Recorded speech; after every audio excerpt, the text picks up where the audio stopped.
My name is Christie-White. I'm from the United Nation of the Thames. I am 17 years old currently, and I normally dance the fancy bustle style of dance. The dance comes from the Arizona area. It talks about the traditional dancers when they were part of the Wild West shows. To become more of a fancier style so that they would get picked, they decided that they would strap a second bustle on the back and they would dance faster and try to challenge the drum to make themselves appear more athletic and better than the other dancers. So what it means to me is it means that it's a very athletic style. You need to be able to keep on top of the drum and be able to make sure you know when you're supposed to be stopping, which means that you could be sometimes stopping literally on a dime. It's not an easy style to dance, but it is a very fun one. Most times you don't actually know when the drum is going to stop because the drums can change the song however they want to. I started dancing as soon as I could walk. I started out doing our traditional dancing, and then I went on to what's called the grass dance, which is what I'm dressed as now, and then I started doing fancy dance about 8 years ago. So it's been quite a long time. It must be so taxing on your body. Oh yes, there's some powwows where I go home and I'm like just sore everywhere, but it's just part of the experience. Not only is there a sense of like giving a part of yourself, but also it's a sense of accomplishment afterwards because of you see what you've done and it makes you feel good just being in the circle.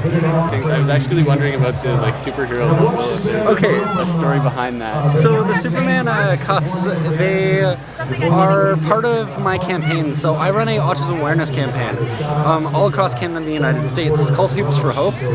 I don't know if you know, but Superman was actually the first hero in comics and stuff like that to actually ever talk about autism and developmental disabilities.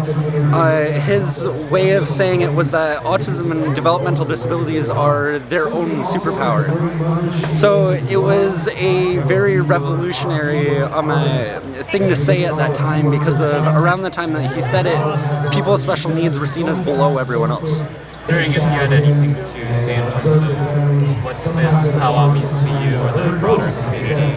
Okay, so powwow to me is basically a home away from home. It's somewhere where I can be and enjoy being because we're a very inclusive community. We always are talking with each other.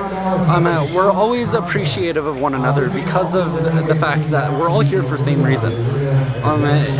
And even when you're in the circle doing the ceremonies, it's still a big sense of community because of even though we're challenging each other and we're technically competing, we're still, at the end of the day, brothers and sisters. We're still cousins, family members, maybe strangers, but we're still together here gathered as friends.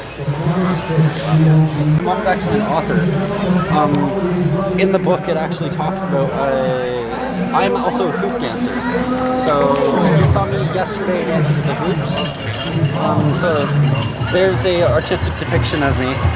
But in the book it actually talks about my campaign. And you guys can actually take this if you want to. You can follow me all across wherever I am. You can see what I'm doing.